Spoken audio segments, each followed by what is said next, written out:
मैं लेना ही हूँ की ख्याल वो तो बात है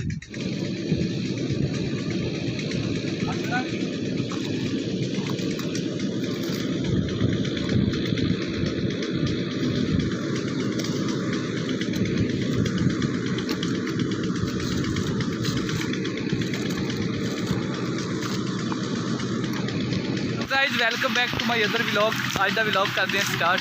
तो जिस तरह नज़र आ रहा है कि पिछे जो जानवरों का भूसा मतलब वट मीन जी असी जानवरों तूड़ी पाई थी। तो मैं सोचा कि अज ना मैं मेरे हालो बेहाल होया, मैं क्या चलो अपनी वाइटी के दोस्तों अज की वीडियो शेयर करदा। उम्मीद करदा तुहानू मेरी वीडियो अच्छी लगेगी। अगर अच्छी लगे तो लाइक शेयर सबसक्राइब जरूर कर।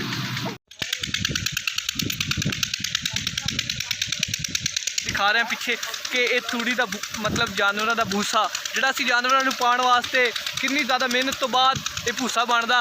उस तो बाद इनू किस तरह की लिपाई होंगी है, इनू क्लोज किस तरह किया जाता, मैं तुहानू पूरा तरीका दिखावा। उम्मीद करदा कि सारे दोस्तों अज की मेरी वीडियो जरूर अच्छी लगेगी। अगर अच्छी लगे तो लाइक शेयर सबसक्राइब जरूर करो ताकि हर नवी आने वीडियो नोटिफिकेशन तुहाडे तक पहुँच सके।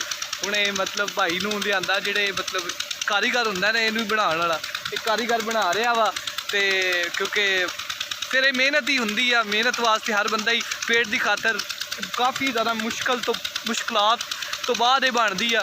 इन बनाने वास्ते काफ़ी मेहनत करनी पैंदी, फिर इनू लपाई करने वास्ते ये साइडा ते हल चलाईदा। हल चलाने तो बाद काफ़ी मेहनत तो बाद इनू जाके अपनी सही हालत में, जिस तरह तुहानू पता है कल चापर मशीन चलाई सी, चापर दे नाल तूड़ी जी बनवाने तो बाद असीं इत्थे रख चुके हैं।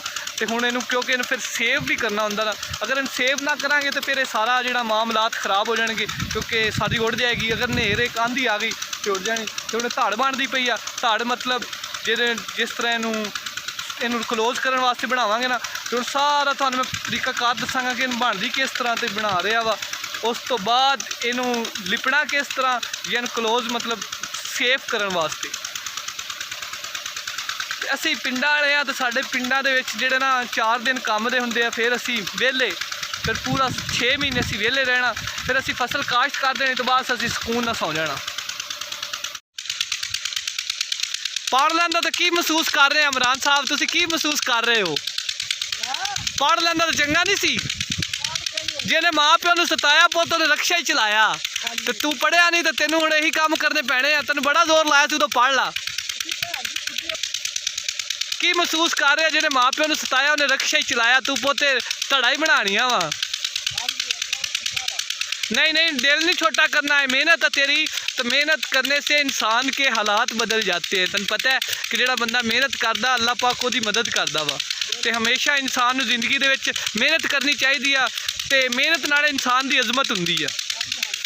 तुसी जनाब की कर रहे हो? मज्झां चरांदा पिया। लोगों का उजाड़ा ना करी, तू है तो बंदा गंदा जिहा करदा, तू उजाड़ा ही आ। नहीं मैनू पता फिरदियां तो तेरिया मज्झां खुलियां ही आ, लेकिन उजाड़ा नहीं काके करना किसी का। उजाड़ा मतलब हुंदा वा कि लोगों का नुकसान नहीं करना। हाँ जी। तो अज असी अपनी धड़ बनवादे होए, मैं क्या चलो अपनी वाइटी के दोस्तों अज अज का अपने गाँव का माहौल भी दिखा देवां कि देखो असी गाँव के किस तरह काम करते। बहुत मुशक्कत ते मेहनत के नाल साडे गाँव के असी काम करीदा। तो काम दे विच बहुत ही मुश्किलात तो बाद गाँव च रहना कोई सौखा नहीं, लेकिन बाहर के लोगों को साडा गाँव बहुत पसंद हुंदा, लेकिन सानू भी हुंदा, लेकिन असी बहुत मेहनत करते। कदी कदी तो साडा दिल करदा असी शहर नूं मूँह कर लईए। इदां ही ना इमरान?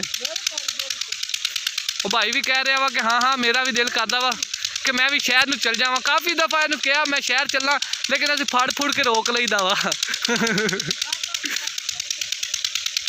हुण मिलते हैं इंशाल्लाह एक नवी वीडियो में। मैं बाकी तुहानू पूरा तरीकाकार दिखावांगा कि इनू पहले बनेगी, बनाने तो बाद जिस तरह तुहानू पता सी पहले किस तरह की लोकेशन सी, तो मैं तुहानू होर भी इहदी लोकेशन दिखावांगा कि बनती किस तरह वा। तो फिर इनू पूरा क्लोज करने का तरीकाकार भी दिखावांगा। ये हुंदा साडा पिंडा दा माहौल। तो पिंडा की जिंदगी बड़ी पुरसकून तो बड़ी आरामदेह भी हुंदी है, तो बड़ी मुश्किलात भी हुंदी है, क्योंकि पेट वास्ते सारा कुछ ही करना पैंदा।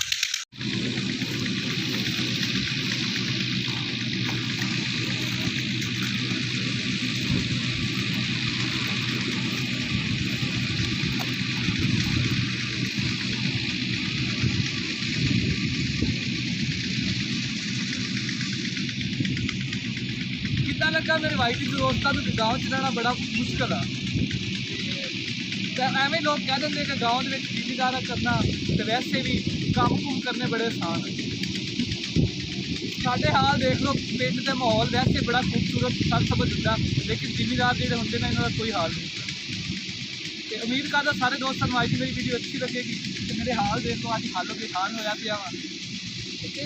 पूरे साल की साढ़े जानवरों का रिजक होंगे। तो दाणा तो पहले सानू ये जरूरी होंगे, क्योंकि हर जिदा ना इंसान गंदम की जरूरत होंगी है, तो इस तरह साढ़े जानवरों को खुराक की जरूरत होंगी। पहले असं यदा ख्याल रखना होंगे। हम तुम देखते तो कितनी ज़्यादा मेहनत तो बाद हम धाड़ ले पहुँच रही है। इन धाड़ कहते हैं मतलब इनू क्लोज करी दा मिट्टी के नाल। काफ़ी ज़्यादा मुश्किल तो बाद अज मैं थक गया।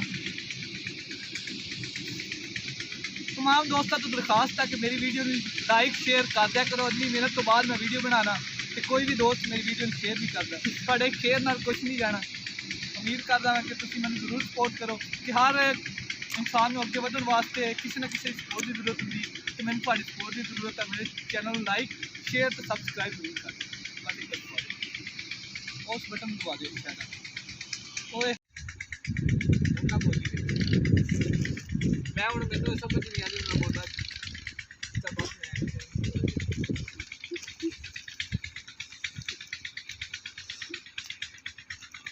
सुक्का जान छुट्टी ये सानू एक हो गई है।